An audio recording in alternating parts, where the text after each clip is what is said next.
আপুনি কিবা কব আপুনি কিবা কব আপোনাৰ মানসিক মানসিক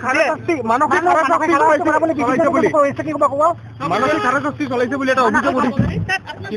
কিবা কব আপুনি কিবা কব আপুনি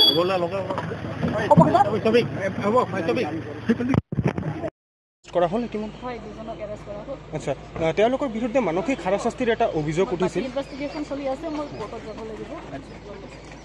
মানে দুজনক কেতিয়ালৈকে এৰেষ্ট কৰা হৈছে থ্যাংক ইউ সো মাচ বেটা থ্যাংক ইউ সো মাচ ৰেজিষ্টাৰ নাম্বাৰটো ক'ব 188/25 থ্যাংক ইউ সো মাচ বেটা